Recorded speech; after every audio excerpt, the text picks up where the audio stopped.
So today we're making the aluminum covers to go on the tops of our hive boxes. And we've got this aluminum that we were able to get from a friend of ours who does roofing. It's scrap for them, but it works great for what we're doing. It's just a little bit wider than what we need, so we'll actually not just have to cut the length, but also have to cut the width. So I'm marking the length, and it's of course the length of the top of the box plus 2 inches for our overhang. We decided to do 1 inch on overhang on all 4 sides.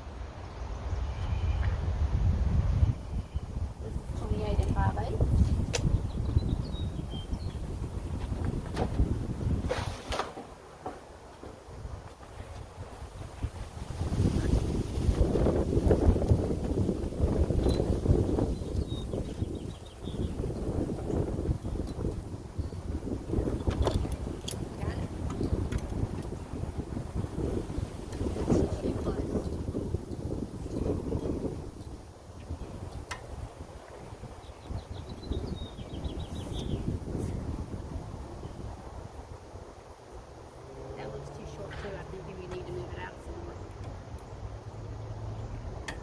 There. Yeah.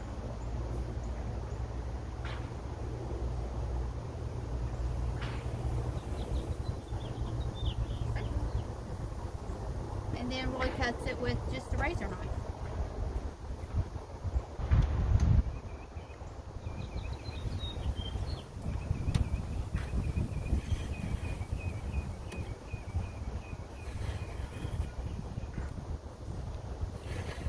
You hear some equipment running in the background. That's the forklift that's running at the lumber yard next door. They're unloading a train car.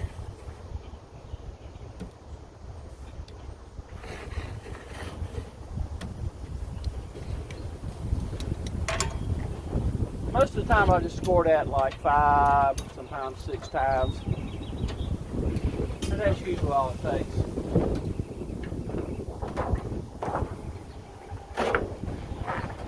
Just bend it a couple of times and there's our length. Let's wind this back up.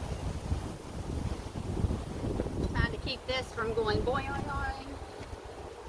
Yeah, if you're not familiar with rolled up product like this, it's kind of like a big spring. So a clamp keeps it from springing wide open.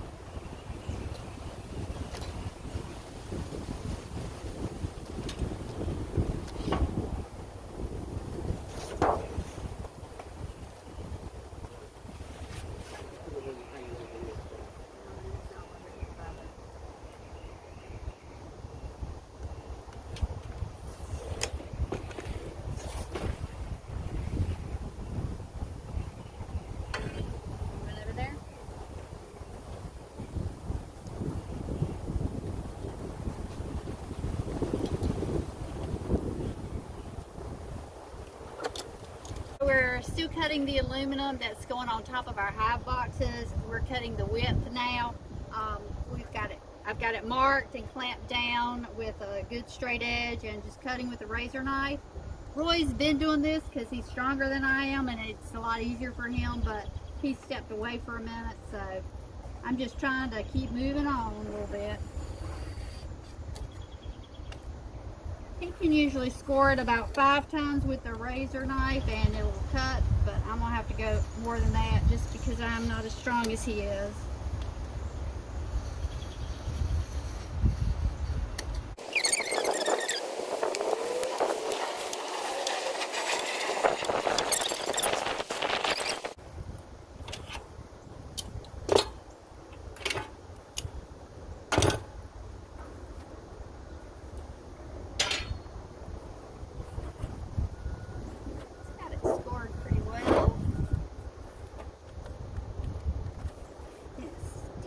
Needs a little persuasion.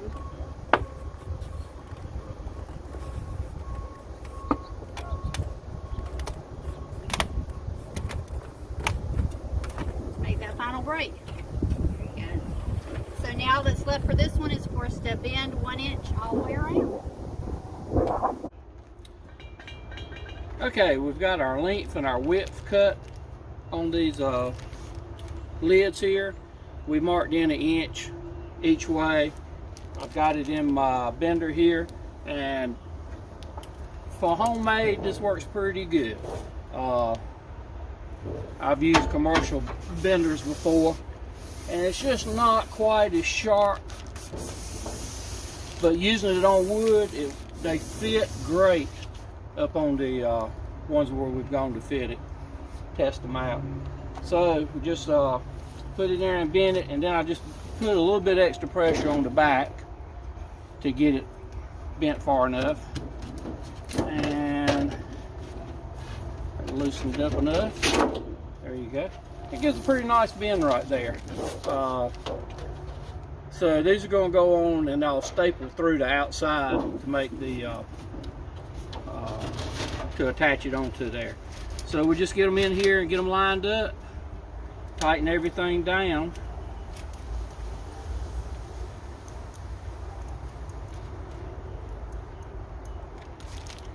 Is this one lined up? This is a two-person job to get it lined up right. Got yours? Yep. This one looks good enough.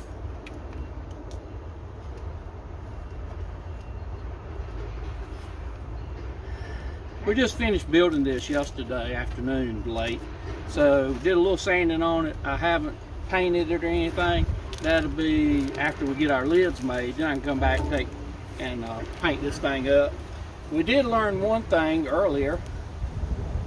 When you drop this bar down, if you've got your finger right there, it will match it pretty bad. Shirley pinched her finger pretty bad, so she's got ice on her finger right now.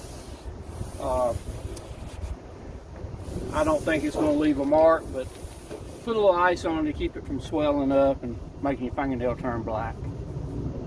So we just got one more to bend the sides on, and then we're going to work on bending the ends.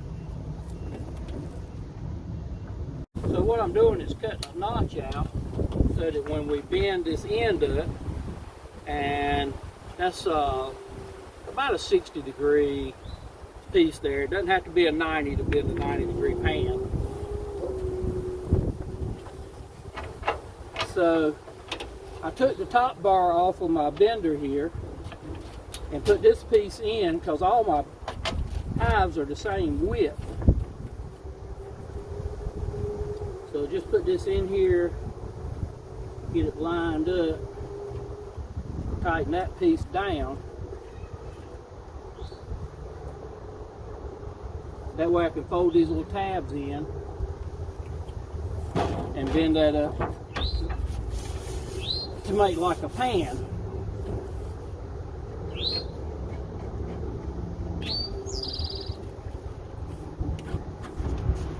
Many years ago I worked doing industrial maintenance, and we had really nice equipment.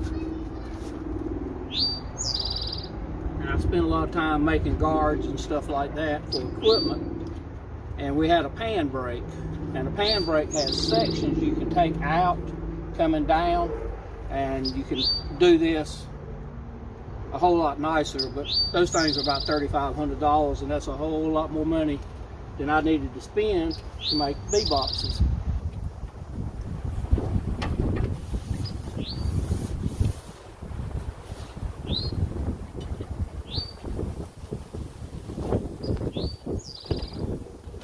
So this does not bend quite a 90-degree angle here, so it's not quite as nice as a real pan brake, but it does pretty good. So I come back and I take my seaming pliers, or sheet metal seaming pliers, and I just bend that just a little bit more, and kind of yeah, it makes that corner, and I kind of overbend it so that when I put it in there, it's you know, you push it back out with the box. So now I can put my lid in.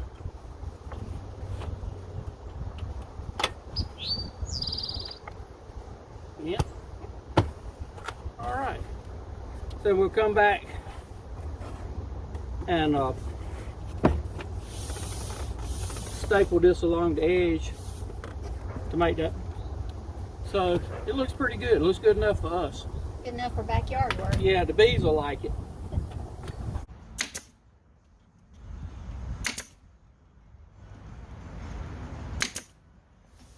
So Roy's stapling the aluminum covers on our hive box lids. That's, I think, the last step, maybe. Yep. Once we finish this, the hives will be complete. All of them.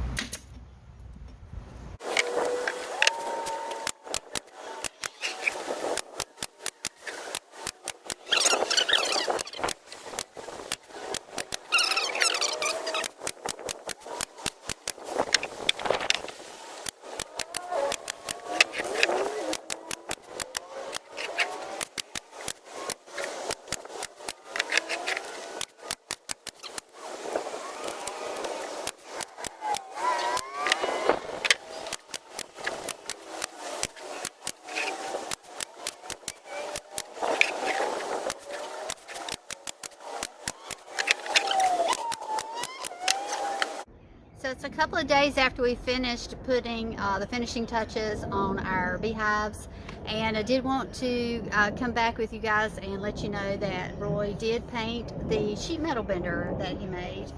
When you saw us actually using it, it looked pretty bad. It was all rusty, but that's because it was put out of scrap. So the only things that we actually purchased were the nuts to use for the to tighten the bar down. There's a spring under here on either side, and the hinges. And then we did buy some spray paint so that it would look better. So altogether we've got maybe 20 bucks in it, and it worked out really good.